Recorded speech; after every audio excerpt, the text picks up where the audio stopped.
around and say hello to everybody.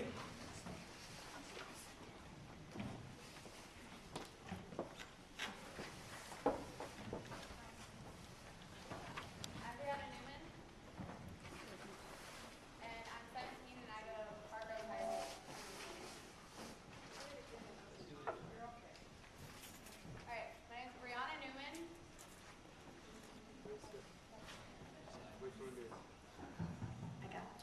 All right, my name's Brianna Newman. I'm 17, and I'm a senior at Parkos High School.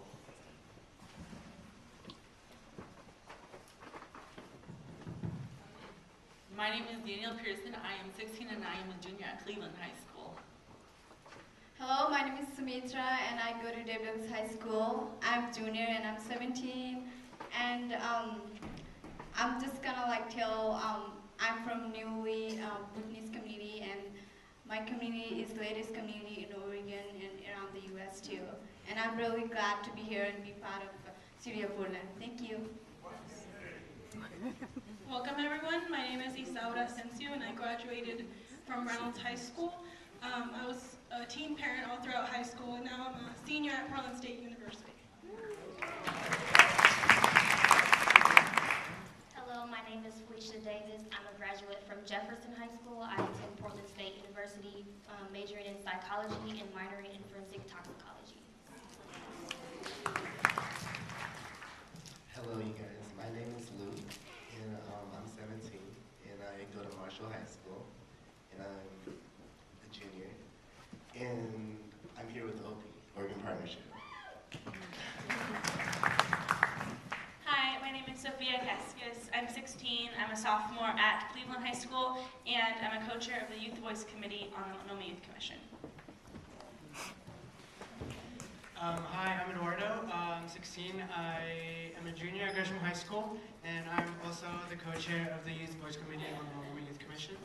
And I just want to say that I learned English through public school systems in Oregon. So. Excellent.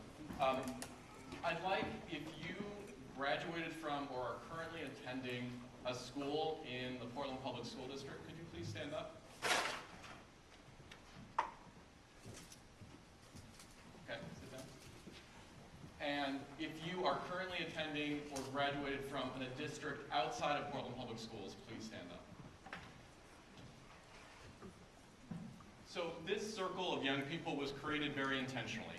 When we have a dialogue about youth and education, we need to remember some key points. First off, 50% of our public school students attend schools in a district other than Portland Public. And so we have about a 50-50 match of that demographic in this circle. And we thought that was important to highlight. Also, if you, in the circle, if you identify as a youth of color, please stand up. Thank you. And if you identify primarily as Caucasian or white, please stand up. Now there are a lot of, oh, thank you. There are a lot of talking points, a lot of conversation that we hear in Portland about, Portland's one of the whitest cities in the country. If Oregon is one of the whitest states, that it's really hard for us to address equity. But one of the pieces, when we're having this conversation specifically around public education, which surprises many people, is that about 50% of our public school students are youth of color.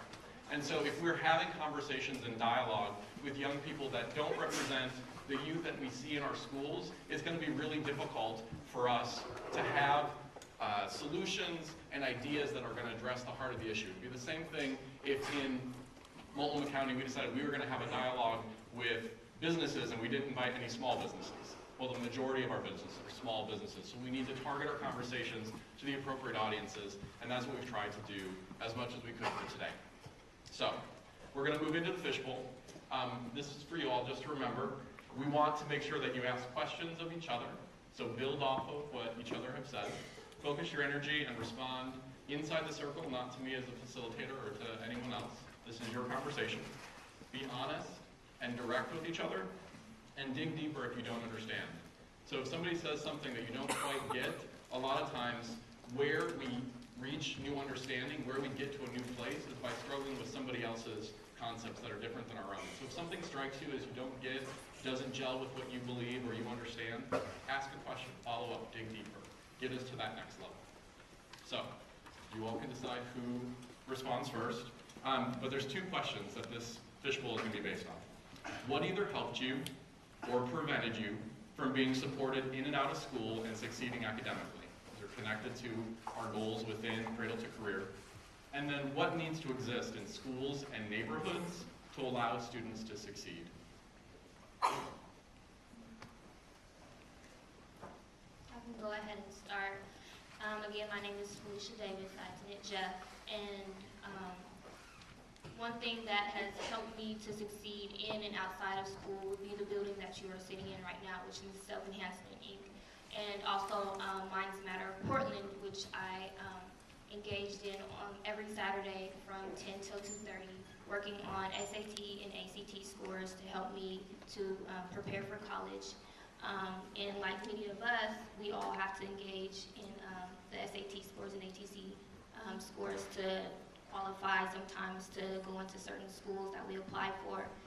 And it was very beneficial on my half to engage in these programs daily. SEI was here for me 24/7, all throughout the school year, all throughout the summer. I was here on Saturday for Saturday school with anything that I needed help with. So programs like these need to be installed inside of our schools, which SEI was. We had a coordinator there at least 3 times of the week, and anytime we called on them, they were there to advocate for us in and outside of the classroom. So that is my success that helped me. One thing that helps me to succeed in school is people outside of school who works for the school, like teachers and community members, community leaders.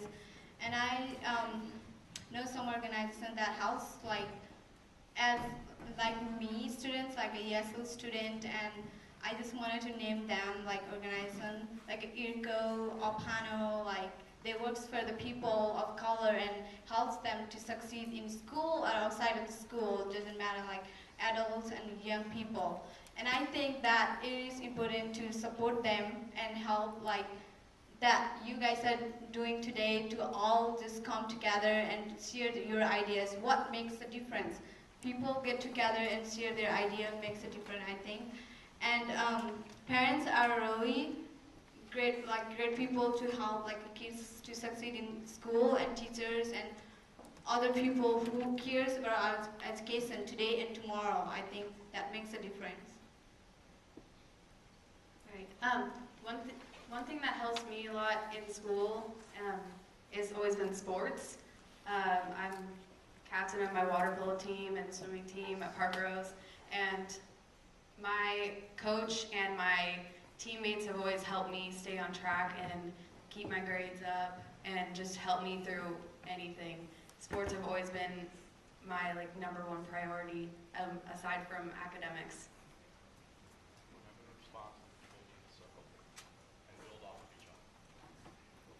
Someone who's helped me a lot like that in that aspect has to be bilingual teachers within the school, because my parents still currently do not speak English, so it's really hard to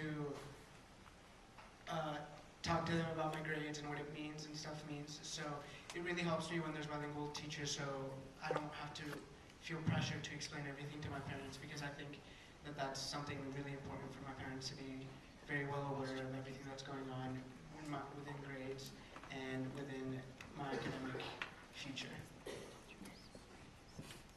So along the lines of teachers, like Eduardo was saying, for me, I think the biggest thing that's helped me succeed is having a teacher who really wants me to succeed and who really helps me. So right now I'm taking an IB physics class, and that's really hard for me because I'm a sophomore and not even supposed to do that. But that teacher has been with me every step of the way, and although I might be struggling, they're there for me if I want to go in at lunch and come in and ask questions or help work through a homework problem or whatever. And that's really helped me kind of receive the grade that I want in that class, but not even just that, but to actually kind of understand it and to really enjoy kind of learning physics, which is something kind of scary.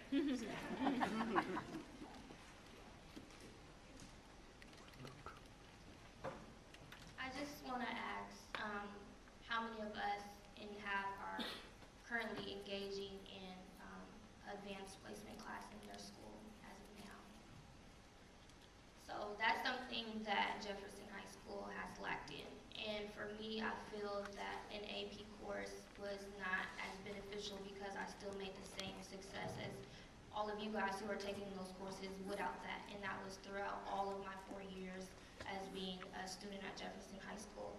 So when you talk about AP courses and how they have helped you and you guys are struggling, we're still minusing the fact that we have kids who are struggling in the basic courses and there's nothing being done.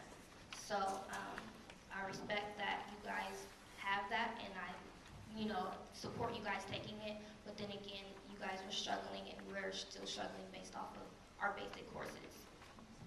Going off of that, I had down for what needs to exist in schools and neighborhood, and I had down access to higher learning, because also in my school, as Marshall High School, we don't have access to higher learning.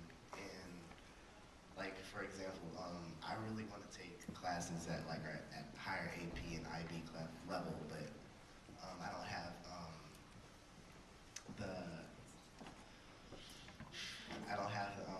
classes to take that, and those classes are available to me at that school. I agree with Luke. I went to Marshall for 2 years, and this year I transferred to Cleveland, and the whole reason why I transferred to Cleveland was their IB program. So, I really feel like that's something important to be available at all schools. I think to add on to that, I think advanced courses are important, but in my experience, I think just in my regular classes, I always had the pressure of just passing the class and getting that diploma, and just so. But there wasn't really an emphasis on making sure that I understand what I'm learning and that I was prepared when I graduated, because I could have just passed my course, whether it was with a C+ or maybe even a B, but those one subjects that I didn't fully grasp, I couldn't apply it in a more advanced class, and I wasn't able to get to that advanced stage. So if there was more of an emphasis of making sure the students are understanding it instead of let's get them a grade and let's move on to the next group of students, I think that would really make an impact.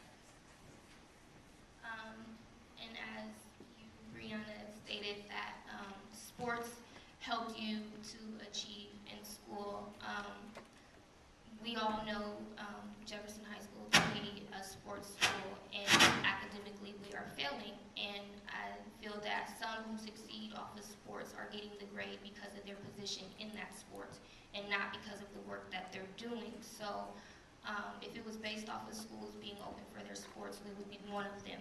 But if it was based off of our academics, we're still being scooted under the rug as far as us, prevailing academically and not meeting this benchmark that the school board has each year. And I feel that it's being ignored in a way. And so sports is something that I feel students go to just because, that's the only thing that I pretty much went to school for every day, is because I had that fun activity. I agree with you, actually, because there's been times when, because sports at Park Rose, you have to be passing at least 5 classes to play your sports. And there's been times when I've had a D and I've still been able to play because they... Like your position. Yeah, because, I think schools need to focus more on their athletes actually passing classes before they can play. And we've actually gotten better at enforcing it, but before, kids would have Fs and Ds and get to play every single game. I just wanted to add one thing. One of my experience is in my school, I was from different country and I didn't know English at all when I got here. And then in my sophomore year, I actually organized a club in my school, and it's called Witness Club. And teachers there are really supportive. They help us a lot, and they work school year, whole school day, and then they work for us after school, weekends, and those are the teachers who works for student, and they give something to feel supported to them. And I'm really grateful for them, and I feel really powerful when I go to in that club, and it is important to have a club, like a student club, like where student can go and feel empowered and talk to other people and be connected with every community member. I think that's one thing that we all can do it without budget. We don't need budget for that, and we feel supported because once like people, if I talk about my club, once people came from another country, they directly involved in club and they feel more supported because once they get there, they will meet friends and make friends and talk to other people. So I think that might be one like problem solving for students who are newcomers from another country. And I think like school activities that I don't feel like students of color. I don't want to say like student of color, but students who are newly arriving from another country, they didn't really get a chance to involve in school activities because of their region. And I think that's the main problem for students who are really good in playing basketball, soccer, and everything. They are good at it, but they can't afford for paying those activities in school. And some problem with English too, but I think the main problem is school cannot afford for the activities that students have to pay, and then that's the main reason for students to stay back by just hiding their skills and everything. And I think adults, parents who wasn't able to support their kids for their money to paying for activities in school, and that's a problem thing. Definitely, I agree with you. A program that really helped me that Dan Ryan actually mentioned was called Step Up. And going into high school was a very scary process for me. And Step Up really helped me to meet new people and get into what high school really is, because high school is just a scary thought in my mind, in the back of my mind, that I just didn't want to face. And that I knew that was gonna prevent me from doing well in school, even though I had the capability of doing amazing in school. The emotional route was my problem, and Step Up can't really help me not care and actually just focus on what I want and what's gonna make me succeed. And I can't let my emotions affect my grades. And yeah, it's a program that really helped me. Something I feel really passionate about is there are these really amazing programs like Step Up, like you were just talking about, or like your Boot Needs Club, and all these really important things that are there for students. But I think that there's one group of students that's sometimes left out of these really important, or that's sometimes left out of these groups and that isn't really talked about as much, is the students who are academically succeeding, because those students are sometimes seen as students who already have their path and they're already doing well. And so we don't really need to think about them. We need to think about these students, like we talked about in that keynote, who aren't graduating from high school or aren't passing. But I think we also need to think about those students who are doing really well. And like the IB classes, like you were talking about, and you're like, I got to college, I did my own thing, and I didn't need to have those classes to be able to do that. And I think that's a really important thing that you said, but at least for me, I need those really challenging classes to have any desire to go to school and to have any desire to learn. And in my classes that aren't on an advanced track, like the keynote speaker was talking about, I get stuck with the really boring teachers and things like that. And I mean, that's a problem with our system, but I feel like we need to have, in addition to the programs that are there to support the struggling students, we also need to have the programs there to support the really academically strong students who have their lives already kind of on track. I want to make a note to that, because if we looked at all of the successful students in those classes, we probably wouldn't have this problem as all of these schools academically failing. But then again, I guess we kind of play the game of who to blame, and us students blame our teachers, and us teachers blame our attitudes for not wanting to work productively in the classroom and things of that nature.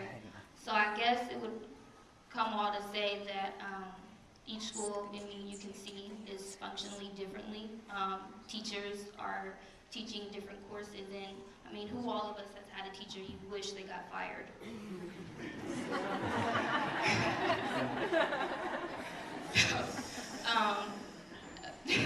Man, I go back and I'm just like in college now, and I'm like, where did we learn that at? And so I guess my thing would be me not having what a lot of other schools are having. I still found a way to make myself successful, and that was in these type of programs. So my thing would be not only teachers making it or improving their ways to teach me, but I went through 4 years with an IEP in math, and I was ignored because my GPA was a 3.8, and I never got any help with that math.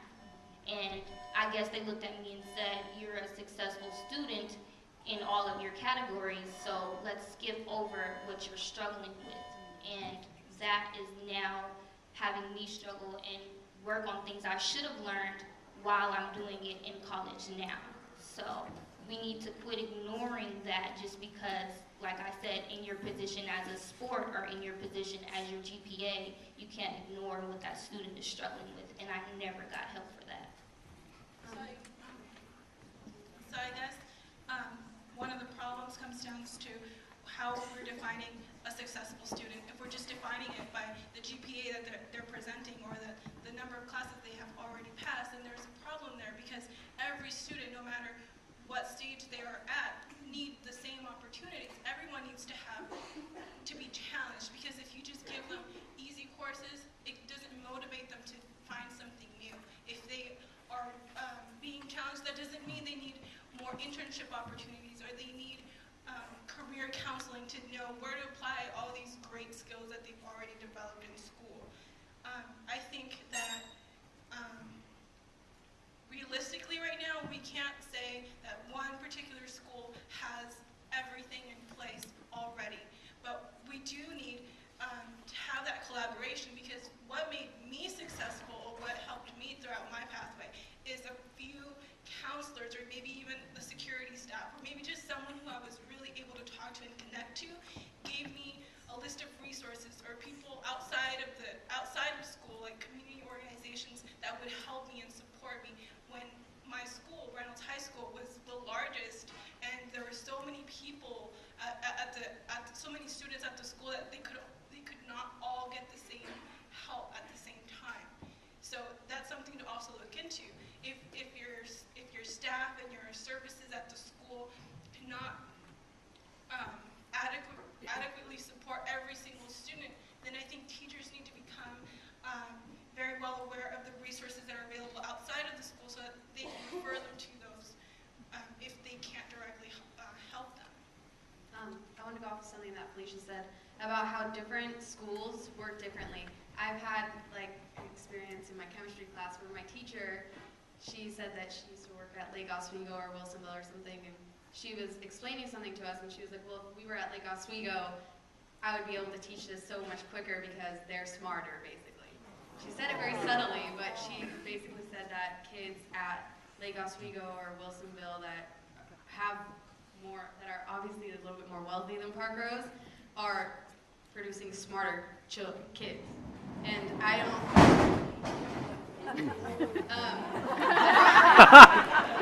don't think it's necessarily the kids that are to blame for being, I think it's the teachers and like what you're giving us, the information that you're giving us. I mean, I could just be as smart as a kid at Lake Oswego if my teachers would teach me that way. Don't dumb me down, basically.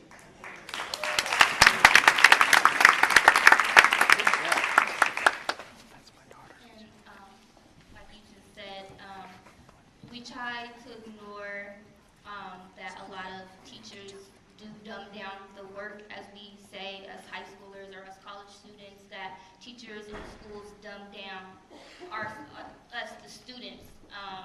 in order, like, they already have this pre-assumption that we can't do it, or we can't connect or build some type of connection or relationship between the work and them, or how they teach or their style. And I'm kind of tired of being put in that category as being dumb or being ignorant or not being able to comprehend something that the next person does. I might do it a little bit slower than the next person, but I'm still doing it. And I think that's what a lot of teachers need to kind of put into their work, is that these students can do it. So to dumb us down is not helping us to benefit ourselves, and then again, it's not helping their teaching style either, because you have a lot of students who walk out and they don't get anything that you taught them because of the style, and I think the style in a lot of schools have to change.